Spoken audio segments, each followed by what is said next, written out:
hated it. Said he wanted this stuff. 100 years ago, a new theory about human nature was put forward by Sigmund Freud. He had discovered, he said, primitive sexual and aggressive forces hidden deep inside the minds of all human beings.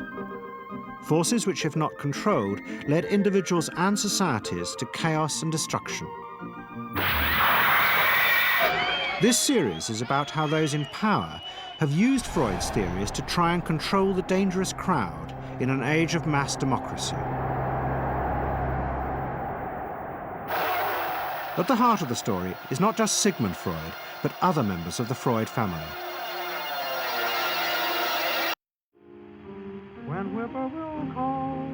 This episode is about Freud's American nephew, Edward Bernays. Bernays is almost completely unknown today, but his influence on the 20th century was nearly as great as his uncle's.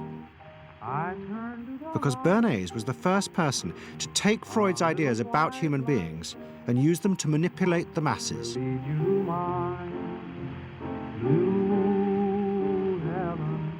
He showed American corporations for the first time how they could make people want things they didn't need by linking mass-produced goods to their unconscious desires. Out of this would come a new political idea of how to control the masses. By satisfying people's inner selfish desires, one made them happy and thus docile. It was the start of the all-consuming self, which has come to dominate our world today.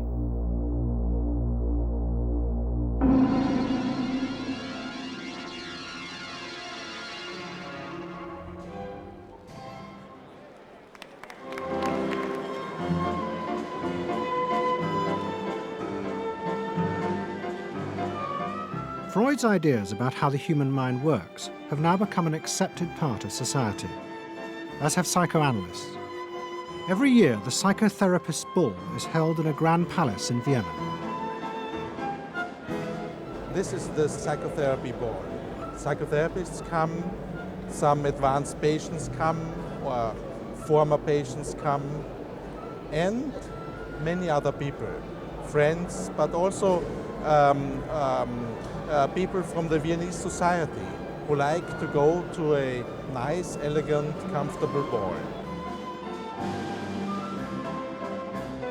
But it was not always so. 100 years ago, Freud's ideas were hated by Viennese society. At that time, Vienna was the center of a vast empire ruling Central Europe.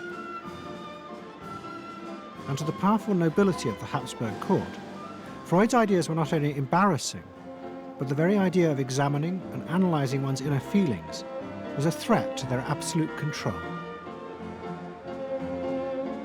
You see, at that time, these people had the power.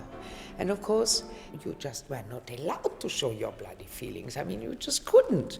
You know, I mean, you couldn't, if you were unhappy, can you imagine, for instance, you sit somewhere in the country in a castle, you are deeply unhappy, you are a woman. You couldn't go to your maid and cry on her shoulders, or you couldn't go into the village and complain, you know, about your feelings. I mean, you couldn't, it was like selling yourself to somebody, you just couldn't, you know, because they had to respect you. Now, of course, Freud, you see, put that thought very much into question, because you see, to examine yourself, you would have to put a lot of other things into question, your society, everything what surrounds you. And that wasn't a good thing at that time. Why not? Because your self-created empire, to a certain extent, would have fallen into bits much earlier already. But what frightened the rulers of the empire even more was Freud's idea that hidden inside all human beings were dangerous instinctual drives. Freud had devised a method he called psychoanalysis. By analyzing dreams and free association, he had unearthed, he said, powerful sexual and aggressive forces, which were the remnants of our animal past. Feelings we repressed because they were too dangerous.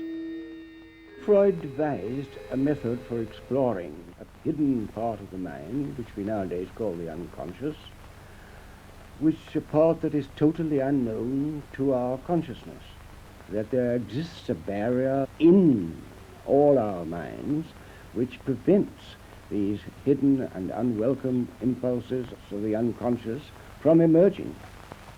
Good night.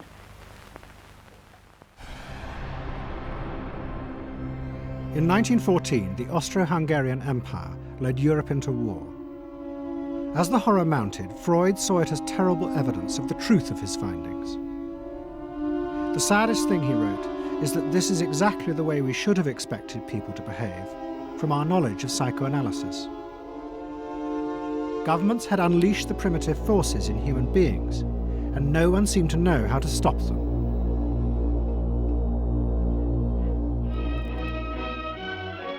At that time, Freud's young nephew, Edward Bernays, was working as a press agent in America. His main client was the world-famous opera singer Caruso, who was touring the United States.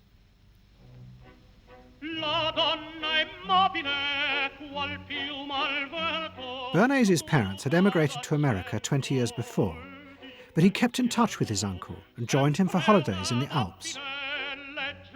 But Bernays was now about to return to Europe for a very different reason. On the night that Caruso opened in Toledo, Ohio, America announced it was entering the war against Germany and Austria. As a part of the war effort, the US government set up a Committee on Public Information, and Bernays was employed to promote America's war aims in the press.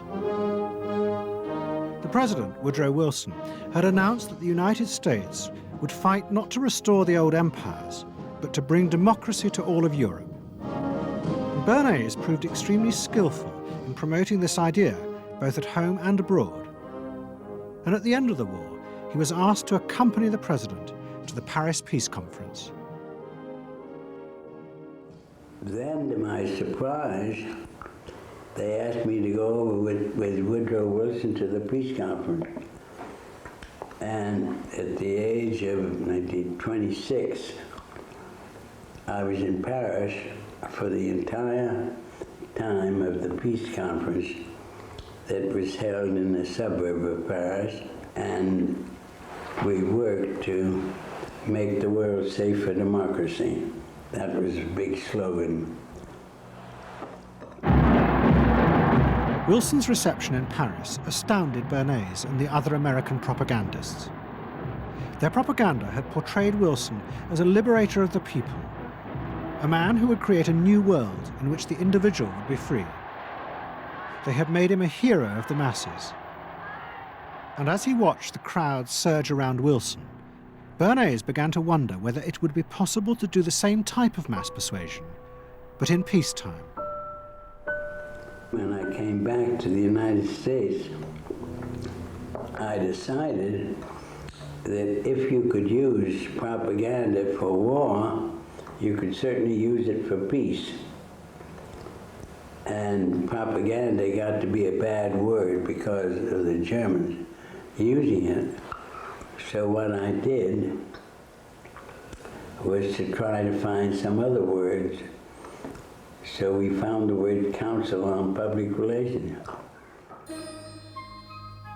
Bernays returned to New York and set up as a public relations counsel in a small office off Broadway. It was the first time the term had ever been used. Since the end of the 19th century, America had become a mass industrial society, with millions clustered together in the cities. Bernays was determined to find a way to manage and alter the way these new crowds thought and felt. To do this, he turned to the writings of his uncle Sigmund. While in Paris, Bernays had sent his uncle a gift of some Havana cigars. In return, Freud had sent him a copy of his general introduction to psychoanalysis. Bernays read it, and the picture of hidden irrational forces inside human beings fascinated him. He wondered whether he might make money by manipulating the unconscious.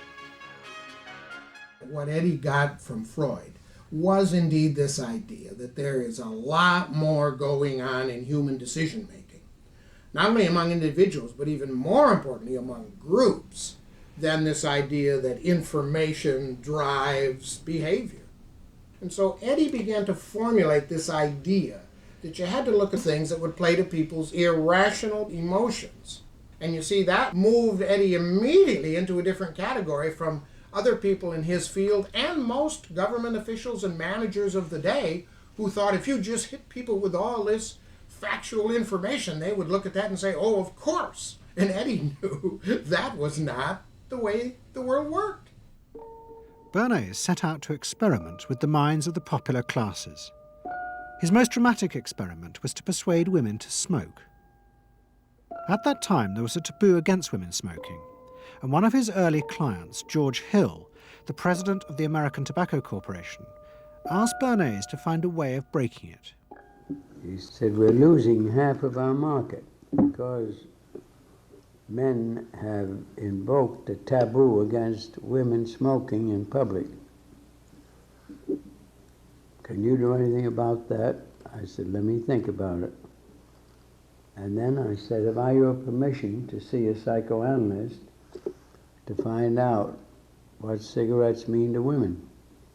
He said, what'll it cost? So I called up Dr. Brill, A.A. Brill, who was a leading psychoanalyst in New York at that time. How come you didn't call your uncle? Why didn't you call your uncle? Because he was in Vienna.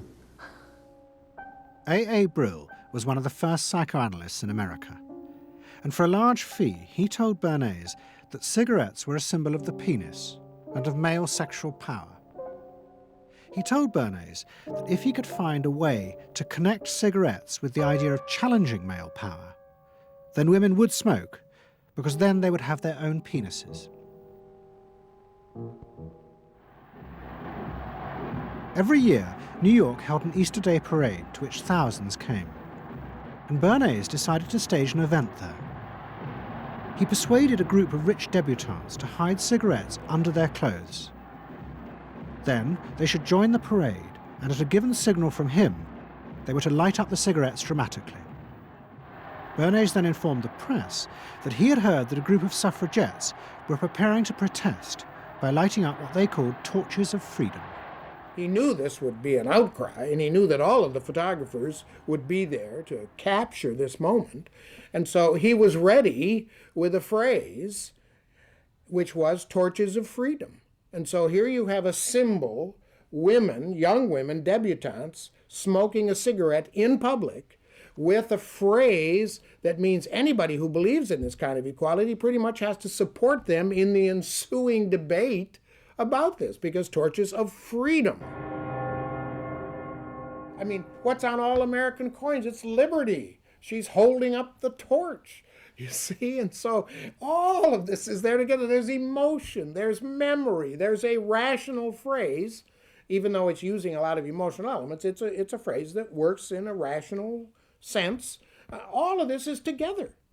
And so the next day, this was not just in all of the New York papers, it was across the United States and around the world. And from that point forward, the sale of cigarettes to women began to rise. He had made them socially acceptable with a single symbolic act.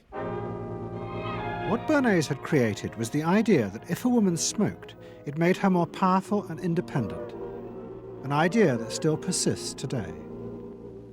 Embrace me, my sweet embrace. It made him realize that it was possible to persuade people to behave irrationally if you link products to their emotional desires and feelings.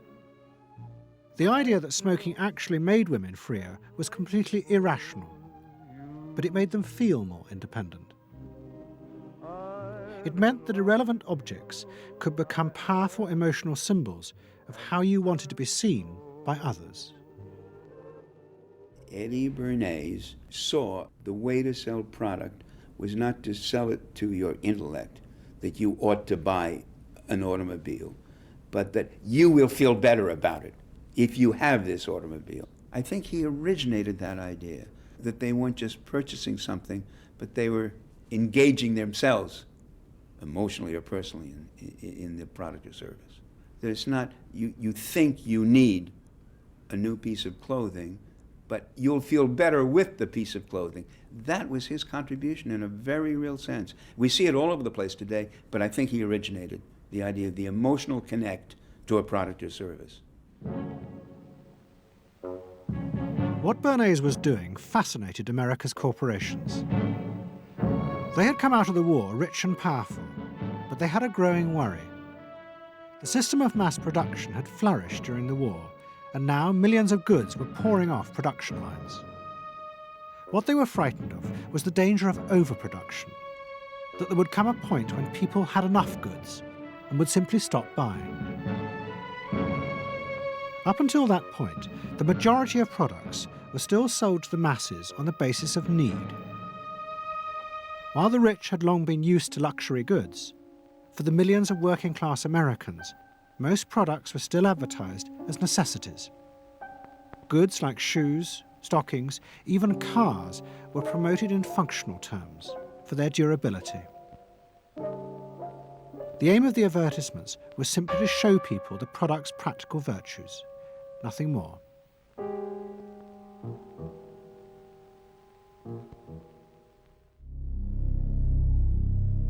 What the corporations realized they had to do was transform the way the majority of Americans thought about products.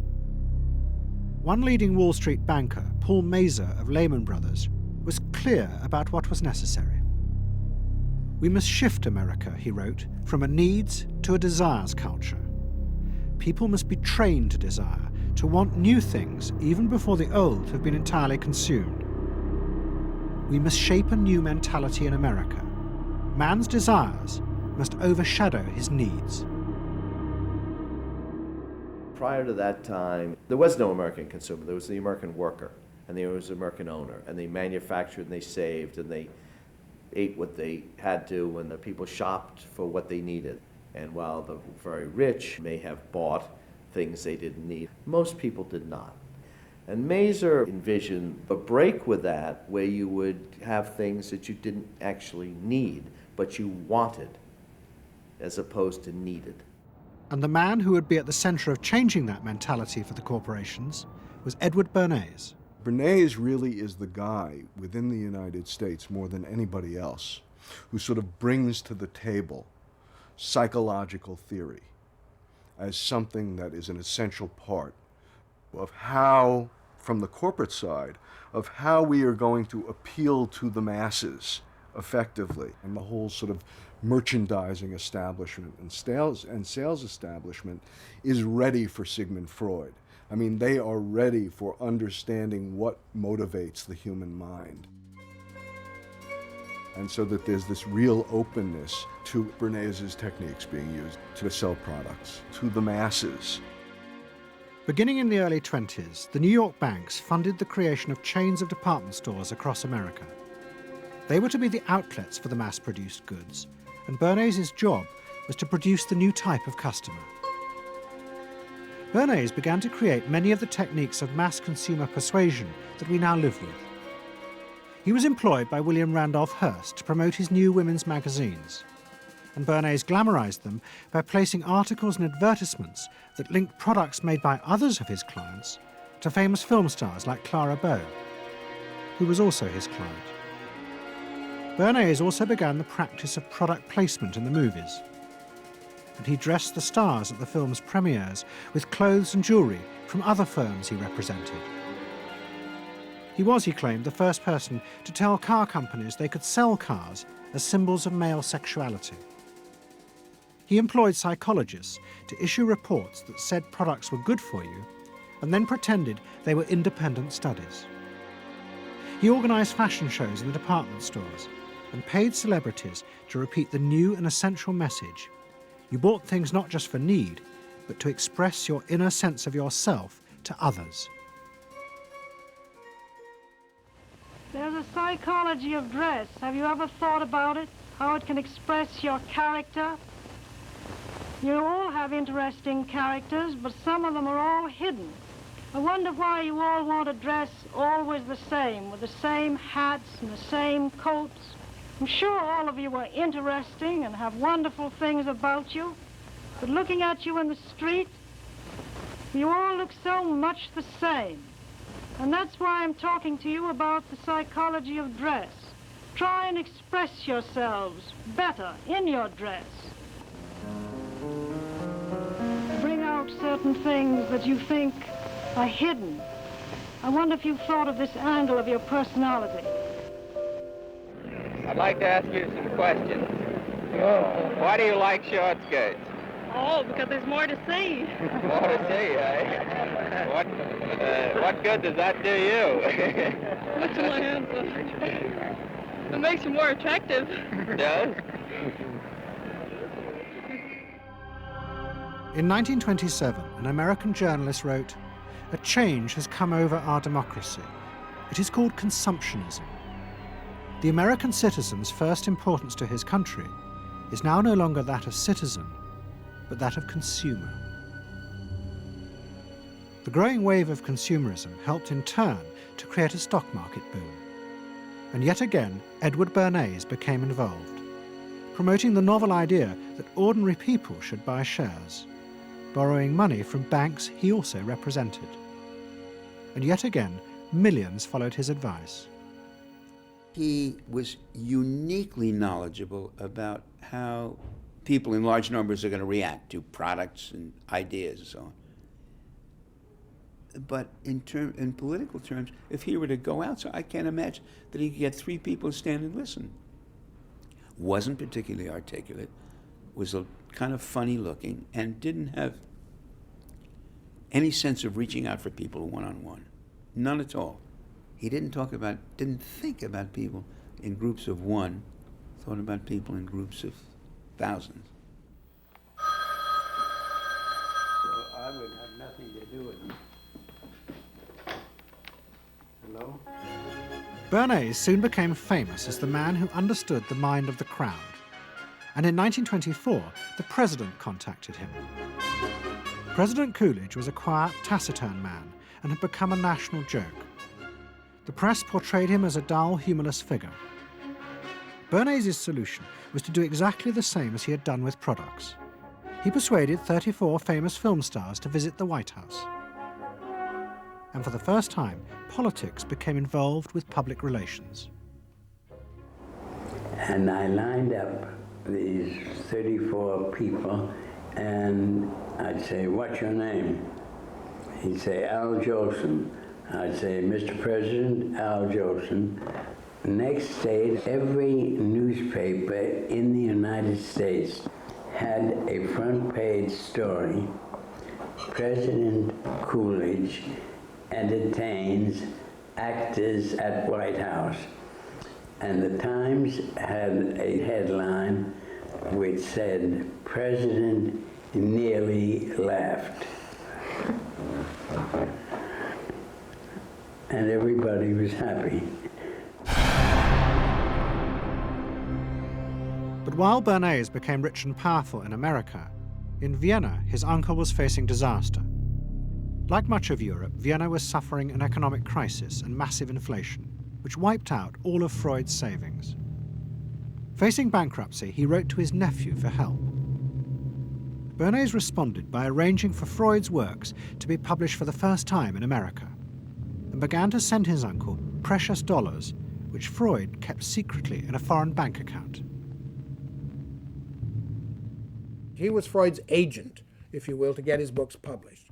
Well, of course, once the books were being published, Eddie couldn't help himself but promote these books, see that everybody read them, make them controversial, emphasize the fact that, do you know what Freud says about sex and what he says cigarettes are a symbol of and so on and so forth? How do you suppose all those stories got out? Certainly the academics weren't spreading these around the country. Eddie Bernays was. Then, when Freud became accepted, well then, of course, to go to a client and say, "Well, Uncle Siggy," see, then that had some cachet. But notice there, first Eddie created Uncle Siggy in the U.S., made him acceptable, secondly, and thirdly, then capitalized on Uncle Siggy. Typical Bernays performance. Bernays also suggested that Freud promote himself in the United States. He proposed his uncle write an article for Cosmopolitan, a magazine that Bernays represented, entitled "A Woman's Mental Place in the Home." Freud was furious. Such an idea, he said, was unthinkable. It was vulgar, and anyway, he hated America. Freud was now becoming increasingly pessimistic about human beings. In the mid-20s, he retreated in the summers to the Alps, sometimes staying in an old hotel, the Pension Moritz in Berchtesgaden. It is now a ruin. Freud began to write about group behavior, about how easily the unconscious aggressive forces in human beings could be triggered when they were in crowds. Freud believed he had underestimated the aggressive instincts in human beings. They were far more dangerous than he had originally thought. After World War I, Freud was basically a pessimist. He felt that man is an impossible creature, a very, very sadistic and bad species, and did not believe that man can be improved. Man is a ferocious animal, the most ferocious animal that exists. They enjoy torturing and killing, and he didn't like man. The publication of Freud's works in America had an extraordinary effect on journalists and intellectuals in the 1920s. What fascinated and frightened them was the picture Freud painted of submerged, dangerous forces lurking just under the surface of modern society. Forces that could erupt easily to produce the frenzied mob which had the power to destroy even governments. It was this they believed had happened in Russia. To many, this meant that one of the guiding principles of mass democracy was wrong. The belief that human beings could be trusted to make decisions on a rational basis. The leading political writer, Walter Lippmann, argued that if human beings were in reality driven by unconscious, irrational forces, then it was necessary to rethink democracy. What was needed was a new elite who could manage what he called the bewildered herd. This would be done through psychological techniques that would control the unconscious feelings of the masses. And so here you have Walter Lippmann, probably the most influential political thinker in the United States, who is essentially saying that the basic mechanism of the mass mind is unreason, is irrationality, is animality. He believes that the mob in the street, which is how he sees ordinary people, are people who are driven not by their minds but by their spinal cords. The notion of kind of animal drives, unconscious instinctual drives lurking beneath the surface of civilization. And so they started looking towards psychological science as a way of understanding the mechanisms by which the popular mind works, specifically with the goal of figuring out how to understand how to apply those mechanisms to strategies for social control. Edward Bernays was fascinated by Lippmann's arguments and also saw a way to promote himself by using them. In the 1920s, he began to write a series of books which argued that he had developed the very techniques Lippmann was calling for. By stimulating people's inner desires and then sating them with consumer products, he was creating a new way to manage the irrational force of the masses. He called it the engineering of consent. Democracy, to my father, was a wonderful concept, but I don't think he felt that all those publics out there had reliable judgment, and that they very easily might vote for the wrong man or want the wrong thing, so that they had to be guided from above. It's enlightened despotism in a sense.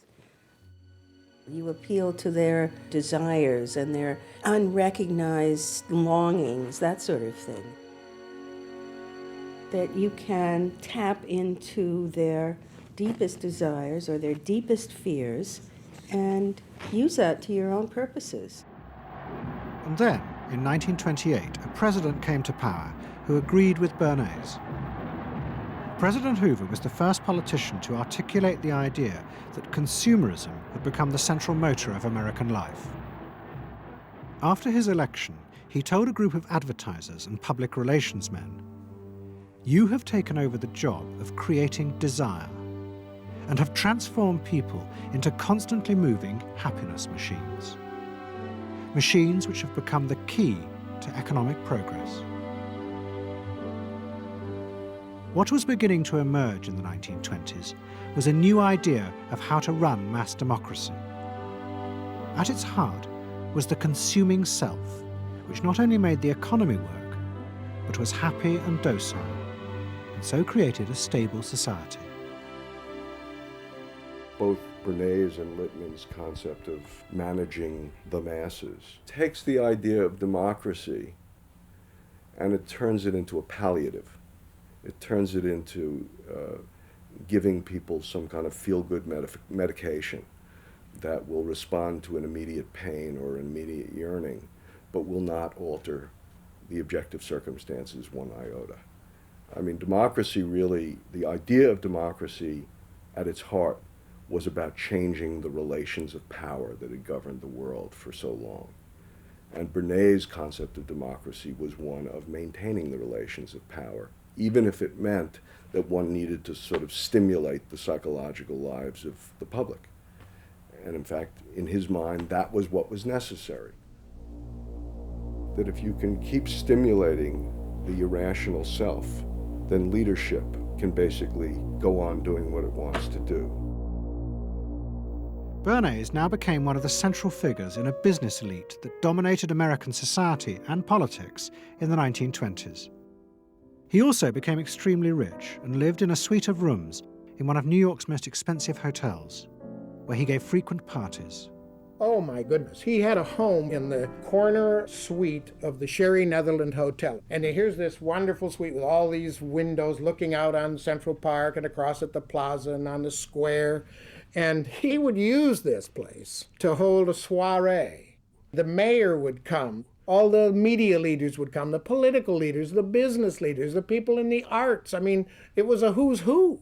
People wanted to know Eddie Bernays because, you know, he himself became a sort of a famous man, a sort of a magician who could make these things happen. He knows everybody. He knows the mayor and he knows the senator, and he calls politicians on the telephone, as if he did get literally a high or a bang out of doing what he did. And that's fine, but it can be a little hard on the people around you, especially when you make other people feel stupid. People who worked for him were stupid, and children were stupid, and if people did things in a way that he wouldn't have done them, they were stupid. It was a word that he used over and over and over, dope and stupid. And the masses? They were stupid.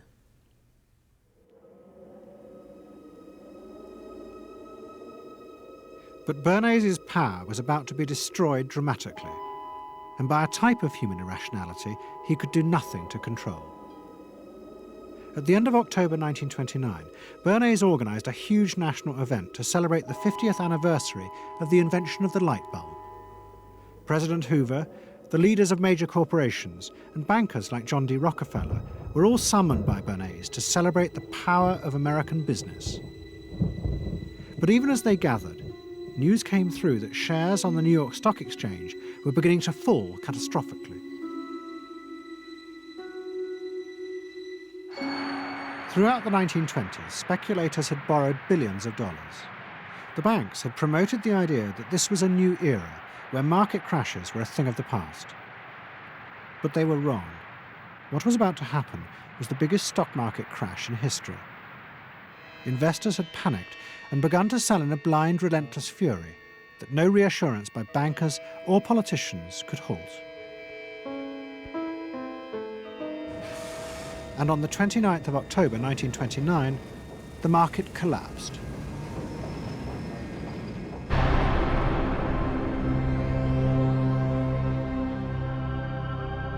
The effect of the crash on the American economy was disastrous. Faced with recession and unemployment, millions of American workers stopped buying goods they didn't need.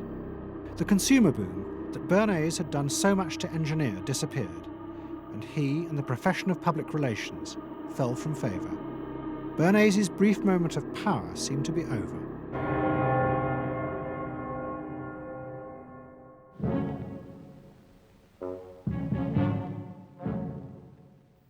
The effect of the Wall Street crash on Europe was also catastrophic. It intensified the growing economic and political crisis in the new democracies. In both Germany and Austria, there were violent street battles between the armed wings of different political parties. Against this backdrop, Freud, who was suffering from cancer of the jaw, retreated yet again to the Alps. He wrote a book called Civilization and Its Discontents. It was a powerful attack on the idea that civilization was an expression of human progress. Instead, Freud argued, civilization had actually been constructed to control the dangerous animal forces inside human beings. What was implicit in Freud's argument was that the ideal of individual freedom, which was at the heart of democracy, was impossible. Human beings could never be allowed to truly express themselves because it was too dangerous. They must always be controlled and would thus always be discontent.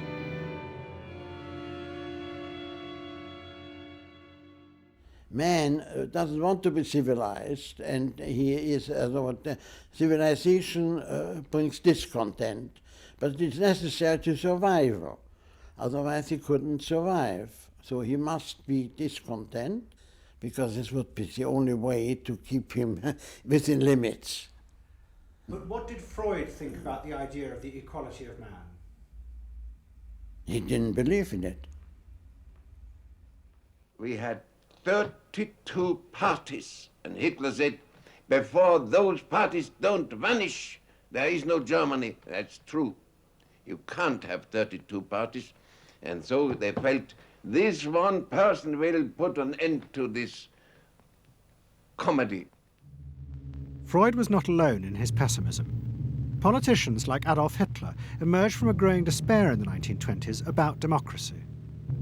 The Nazis were convinced that democracy was dangerous because it unleashed a selfish individualism, but didn't have the means to control it. Hitler's party, the National Socialists, stood in elections, promising in their propaganda that they would abandon democracy because of the chaos and unemployment it led to. Die Parteien versprachen den Himmel auf Erden.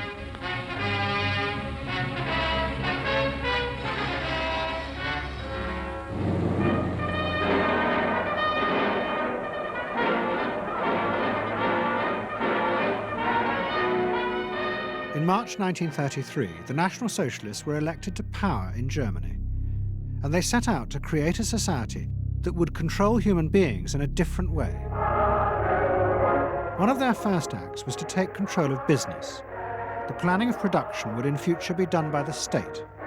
The free market was too unstable, as the crash in America had proved. Workers' leisure time was also planned by the state through a new organization called Strength Through Joy. One of its mottos was service, not self.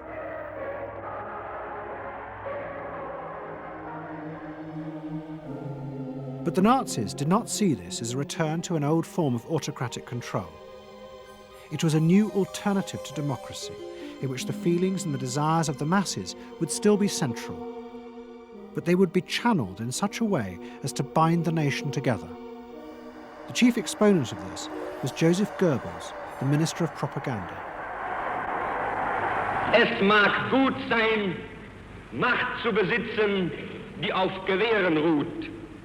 Besser aber und beglückender ist es, das Herz eines Volkes zu gewinnen und es auch zu behalten. Goebbels organised huge rallies whose function, he said, was to forge the mind of the nation into a unity of thinking, feeling and desire. One of his inspirations, he told an American journalist, was the writings of Freud's nephew, Edward Bernays. In his work on crowd psychology, Freud had described how the frightening irrationality inside human beings could emerge in such groups. The deep, what he called libidinal forces of desire, are given up to the leader, while the aggressive instincts are unleashed on those outside the group.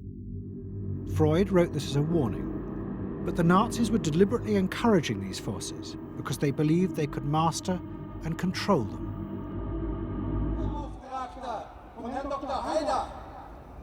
Well, Freud was saying that masses are bound by libidinal forces. They love each other and delegate their ideas and their feelings to the chap on top. What are libidinal forces? What are libidinal forces? Well, forces of love. Not hate? No. Hate is delegated to the others outside.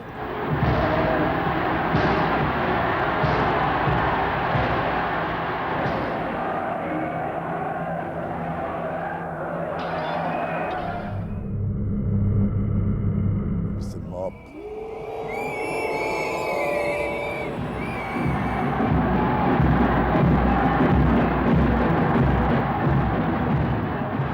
I could see from afar, looking up Wilhelmstraße towards Unter den Linden, how those 100,000 of people, when they passed Hitler, they just became completely delirious.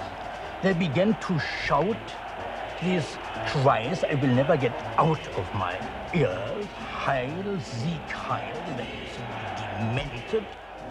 And here I got confirmation how those irrational forces, uncontrollable forces in Germany, in the Germans, had erupted, had broken out, were running riot, were departing, marching on.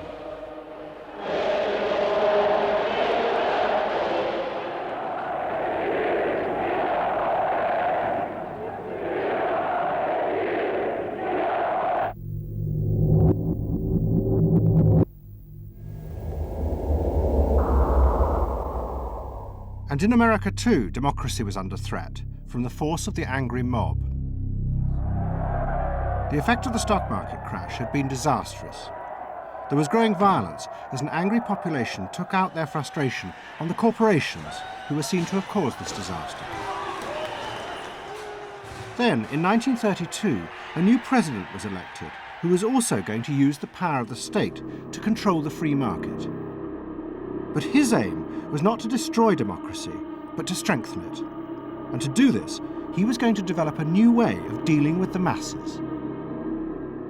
I am prepared, under my constitutional duty, to recommend the measures that a stricken nation in the midst of a stricken world may require.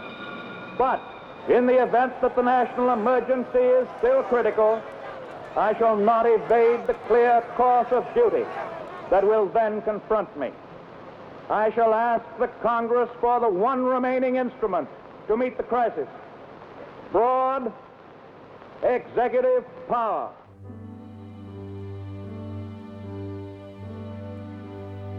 It was the start of what would become known as the New Deal. Roosevelt assembled a group of young technocrats and planners in Washington. He told them that their job was to plan and run giant new industrial projects for the good of the nation. Roosevelt was convinced that the stock market crash had shown that laissez-faire capitalism could no longer run modern industrial economies. It had become the job of government. Big business was horrified, but the New Deal attracted the admiration of the Nazis, especially Joseph Goebbels. Wir betrachten die wirtschaftliche Entwicklung in Amerika mit dem allergrößten positiven Interesse. Und wir sind dort der festen Überzeugung, dass Präsident Roosevelt und seine Berater auf dem richtigen Wege sind. Es handelt sich in der Tat um das größte wirtschaftliche und soziale Problem aller Zeiten. Die vielen Millionen Arbeitslosen, die ihre Plätze an den Maschinen und in den Kontoren verloren haben, wieder an ihre alten Arbeitsstellen zurückzuführen. Das kann nicht allein der privaten Initiative überlassen werden. Ausschlaggebend ist, dass die öffentliche Hand mit positiven Maßnahmen eingreift. But although Roosevelt, like the Nazis, was trying to organize society in a different way, unlike the Nazis, he believed that human beings were rational and could be trusted to take an active part in government. Roosevelt believed it was possible to explain his policies to ordinary Americans and take into account their opinions. To do this, he was helped by the new ideas of an American social scientist called George Gallup. Favorite reading of New Deal Washington, the survey of U.S. public opinion. From offices at Princeton, New Jersey, a famed statistician, Dr. George Gallup, tells Washington from week to week what the nation is thinking. And in New York, Fortune magazine's analyst, Elmo Roper, compiles for publication a continuous record of the nation's approval or disapproval of how the country is being run.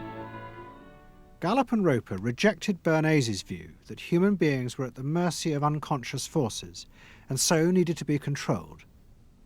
Their system of opinion polling was based on the idea that people could be trusted to know what they wanted. They argued that one could measure and predict the opinions and behaviour of the public if one asked strictly factual questions and avoided manipulating their emotions. Well, how about this one? Do you think Franklin D. Roosevelt's New Deal has been bad for the nation in general? No, that question's loaded. It automatically suggests an answer. Well, how about this? Is your present feeling toward President Roosevelt one of general approval or general disapproval? That's better. Prior to scientific polling, the view of many people was that you couldn't trust public opinion. It was irrational, that it was ill-informed, it was chaotic, unruly, and so forth. And so that opinion should be dismissed. But with scientific polling, I think it established very clearly that people are rational, that they do make good decisions, and this offers democracy a chance to be truly informed by the public, giving everybody a voice in the way the country is run. I know my father wouldn't necessarily say the voice of the public is the voice of God, but he did feel very much that the voice of the people is a rational voice and should be heard. What Roosevelt was doing was forging a new connection between the masses and politicians. No longer were they irrational consumers who were managed by sating their desires. Instead, they were sensible citizens who could take part in the governing of the country. In 1936, Roosevelt stood for re-election. He promised further control over big business. To the corporations, it was the beginning of a dictatorship.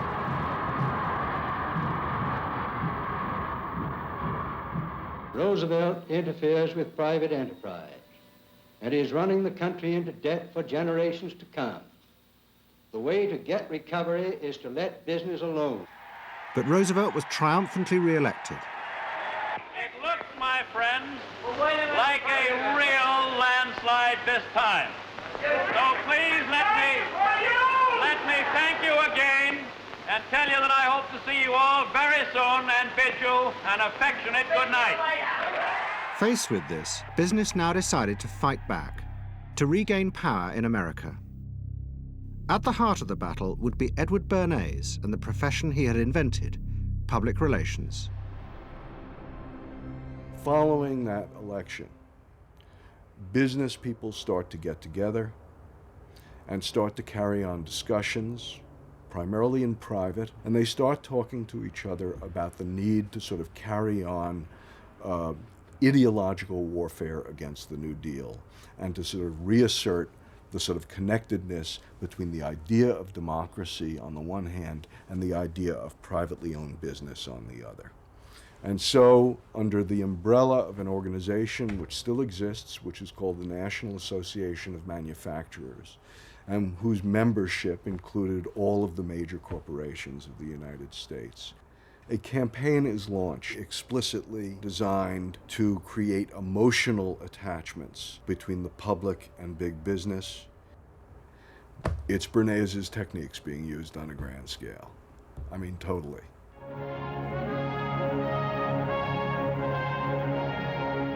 The General Motors Parade of Progress, traveling the high roads and by roads of America, bringing to millions of Americans in their own hometown the fascinating story behind modern industry, showing... The campaign set out to show dramatically that it was business, not politicians, who had created modern America. Better mode of living for all of us. Bernays was an advisor to General Motors, but he was no longer alone. The industry he had founded now flourished as hundreds of public relations advisors organized a vast campaign. They not only used advertisements and billboards, but managed to insinuate their message into the editorial pages of the newspapers. It became a bitter fight. In response to the campaign, the government made films that warned of the unscrupulous manipulation of the press by big business. And the central villain was the new figure of the public relations man. They tried to achieve their ends by working entirely behind the scenes, corrupting and deceiving the public. The aims of such groups may be either good or bad, so far as the public interest is concerned, but their methods are a grave danger to democratic institutions. The films also showed how the responsible citizen could monitor the press themselves. They could create a chart that analysed the reporting for signs of hidden bias. But such earnest instruction was to be no match for the powerful imagination of Edward Bernays. He was about to help create a vision of the utopia that free market capitalism would build in America if it was unleashed.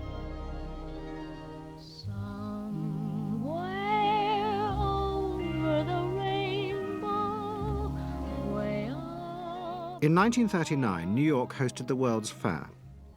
Edward Bernays was a central advisor. He insisted that the theme be the link between democracy and American business.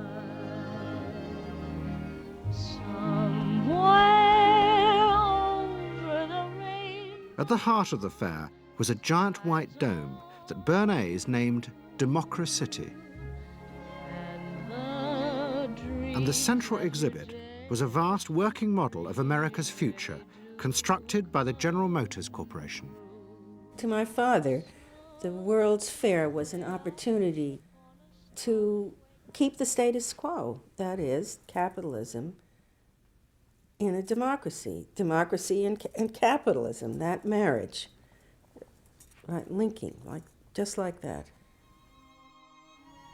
He did that by manipulating people and getting them to think that you couldn't have real democracy in anything but a capitalist society, which was capable of doing anything, of creating these wonderful highways, of making, moving pictures inside everybody's house, of telephones that didn't need cords, of sleek roadsters. I mean, it was consumerist, but at the same time, you inferred that in a funny way, democracy and capitalism went together. The World's Fair was an extraordinary success and captured America's imagination. The vision it portrayed was of a new form of democracy, in which business responded to people's innermost desires in a way politicians could never do.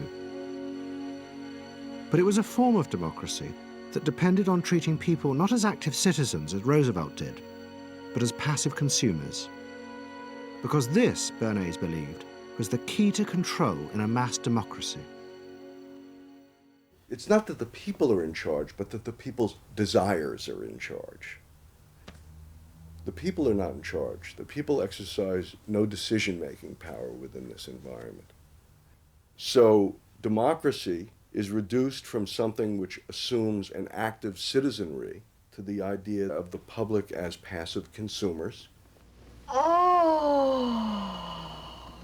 Driven primarily by instinctual or unconscious desires, and that if you can in fact trigger those needs and desires, you can get what you want from them. But this struggle between the two views of human beings as to whether they were rational or irrational was about to be dramatically affected by events in Europe. Events that would also change the fortunes of the Freud family. In March 1938, the Nazis annexed Austria. It was called the Anschluss. Hitler arrived in Vienna to an extraordinary outpouring of mass adulation. But even as he drove through the city, behind the scenes, the Nazis were systematically whipping up and unleashing the hatred of the crowd against the enemies of the new Greater Germany. The Anschluss was a kind of explosion of terrible hatred against the enemies, so-called enemies, or whatever they considered enemies, against the Jews totally, and also against a lot of very decent Austrians who had opposed the Nazis in Austria. They said it's legitimate now, you can do what you want, so they did it. Stealing, robbing and killing, I can't say it otherwise. And human depravity, of course, is always very near to normal behavior. It can change very quickly.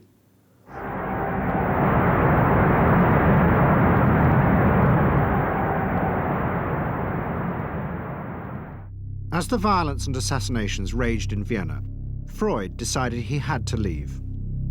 His aim was to go to Britain, but he knew that Britain, like many countries, was refusing entry to most Jewish refugees. But help came from the leading psychoanalyst in Britain, Ernest Jones.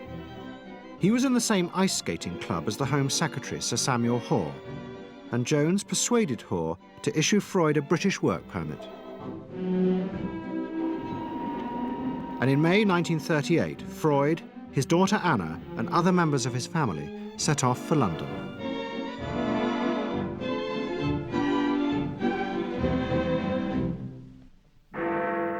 Freud arrived in London as Britain was preparing for war, and he settled with his daughter Anna in a house in Hampstead.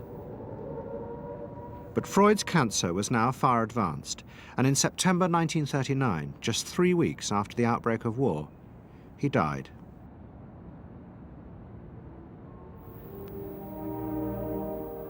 The Second World War would utterly transform the way governments saw democracy and the people they governed.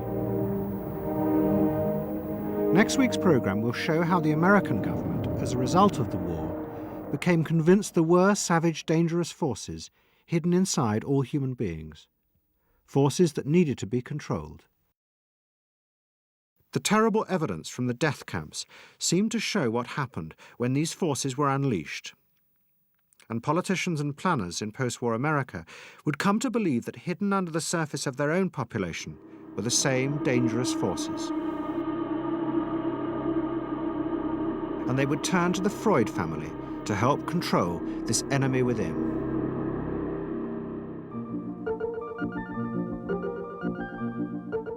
And ever adaptable, Edward Bernays would work not just for the American government, but the CIA.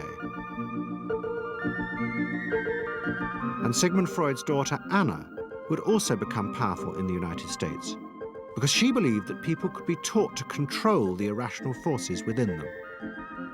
Out of this would come vast government programs to manage the inner psychological life of the masses.